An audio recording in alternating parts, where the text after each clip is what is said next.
Well, this is a very monumental moment on the MungleShow because we have Courtney Price with us, who we've talked about on pretty much all the shows, and I've totally razzed her whenever I find it convenient, with her having no opportunity to defend herself at all. None at all. So this could turn into like an Oprah moment. I may, you know, switch sides on you and you know, turn on the defensive. Yeah, and there's no telling how much dirt you know on me, so I'm going to tread lightly on that. But I thought it'd be fun to have you on simply because, you know, not only do you make us look good all the time and devote so much to the show, but you were involved in this project locally that was very cool.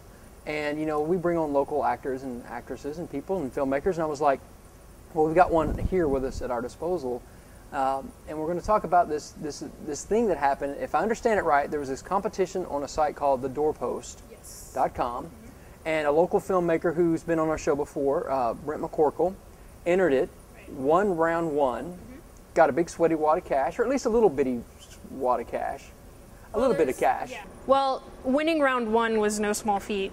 Right. I think I heard there were close to 6,000 entries. Right. They narrowed that down to 100, which Brent made, and then from that, the online community voted on the top 10. Interesting. The top 10 is what Brent ended up, you know, getting to the finalists. So we had the 10 finalists.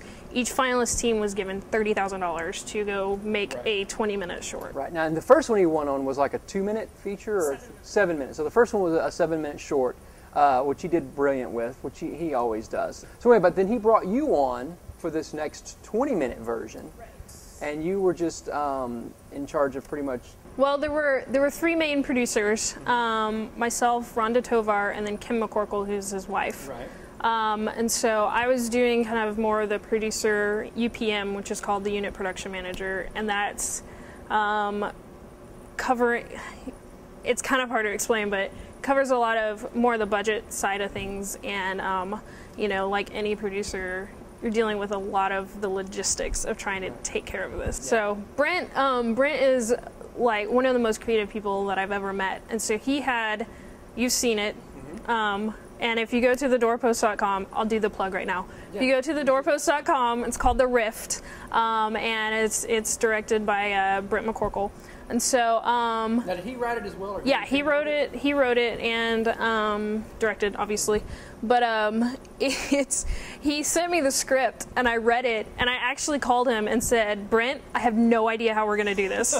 I said, which is total Brent. Oh, it is. Yeah. And he made it very clear. He was like, "Yeah, I get that a lot," and I was like, "All right." So we just kind of decided that we were gonna do what we could to make it happen. So it was a huge undertaking to try and get it done. So we ended up shooting down in Austin, brought a bunch of Dallas crew down there, and it was brutal, to say the least. Right. It was one of the most difficult shoots that I've been on. How long did it take you guys? It was a 7-day, well, 7 night, because we were shooting all nights. Right. And normally on film sets you get 12 hours to shoot. Well, since we were outside in the dark in the middle of the Texas summer, we had barely 9 hours. So we were already trying to fit 12 hours into 9 hours. But yeah, it was definitely brutal. But it's in those really brutal moments that the crew really comes together, and the crew is ridiculous. They were awesome. In this kind of an indie feel where you don't have $30 million, you have $30,000, and that doesn't. And people might say, well, $30,000 for 20 minutes, man. But I'm sure it just goes like that. It's one of the more depressing things about my job is writing checks, because like I write all these checks and I'm just like throwing gobs of money, and it makes you so sad because it just goes away so quickly. Now, do you find you're more spendthrifty at the beginning, or towards the end, like you're thinking, oh, I got to make sure I got a little nest egg, or do you just do what you have to do? Yeah. Near the end, when you're actually shooting, is when the time crunch is there, and so those are the times where more checks get, it's more like, okay, well, we have to have this in an hour and a half. Okay, so we'll go ahead and just do it, Right. Whereas when you're in pre-production, you're trying to say, okay, who do we know that can maybe get this for free, that can maybe let us borrow it for less. Right. But when you start getting closer to it, it's more like, here's some money, go make it happen. So yeah. Very interesting. Now, but there was a lot to gain from this as well. Absolutely. So there wasn't just, okay, we won this, maybe we might get a small plaque at the end. The Doorpost is, it's a very new organization. This was only the second year. And I had heard about it the year before, but it was the first year, and, you know, it's always kind of like with film festival type things, it's always kind of nerve-wracking of, you know, do you really want to spend your time with it? But they're really incredible because it is, the whole mission of the Doorpost is not necessarily the competition, but to actually create a community of filmmakers. And so it's very much so centered on having these filmmakers come together and you know, have a community and to really be able to lean on each other instead of fighting against each other. That's awesome. Yeah, so it's really a testament to the Doorpost. Like, it was an incredible experience, to say the least. Now, do they make their prize money from entry fees? There's a pretty hefty entry fee, but they do have their main financiers that are behind it. Right. That their desire is to see these, you know, young up and coming filmmakers succeed. So, what was the first prize? Because I guess there were 3 places that everybody was vying for.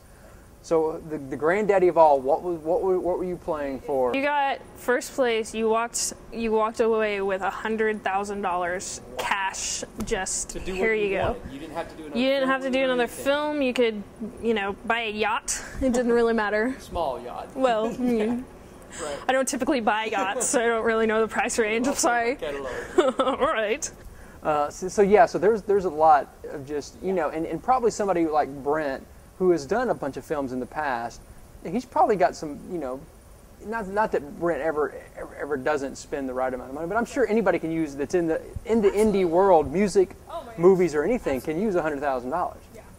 So, and nobody knows. And then what all comes together, which I thought was cool, is you guys went to Nashville a couple of weeks ago for the big award ceremony. But nobody knew then who the winners were. No, and that was, you know, it was all 10 filmmakers, and we all met in Nashville, and it was awesome because we all got to kind of meet each other in this not so cutthroat type of thing, to where we could really, you know, we told, the first day we were there, we all told stories about like what happened on our sets, and you know, some of them were really funny, some of them were, you know, like I think one team, they said we almost died twice, you know, stuff like that. And so it was really fun because we got to kind of share in those same similar experiences type thing, without really knowing that the competition part was already set in stone, and there was really, you know, what can you do?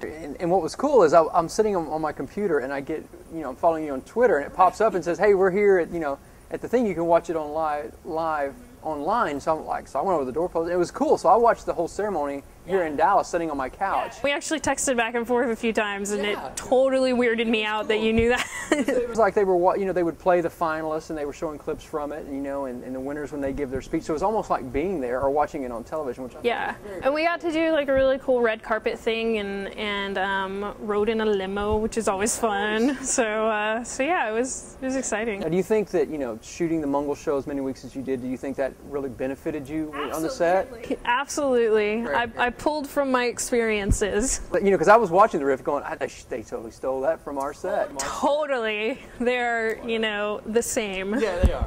So anyway, well, congratulations. That's very cool, and thanks for chatting with us. So it was cool. Again, check it out at thedoorpost.com. You can watch all of the finalists out there, including the riff, which is a very interesting story and total Brent McCorkle. If you watch any of his stuff or follow his scripts, this falls right in line with him. And I will say something. You gotta watch it. And Brent will tease me if I don't throw this in. When you are watching the film, if you go watch it at thedoorpost.com, it's still up. He really wrote this actually for adopting children, and so when you watch it, kind of keep that in the back of your mind, and it very much so is trickled in throughout the whole thing. His mission behind it, type thing. So very much so. Kids in need and all that type of stuff. Yeah, totally makes sense now. Again, it's called The Riff. Check it out at doorpost.com. We'll be back with our final segment right here on The MungleShow. Sweet.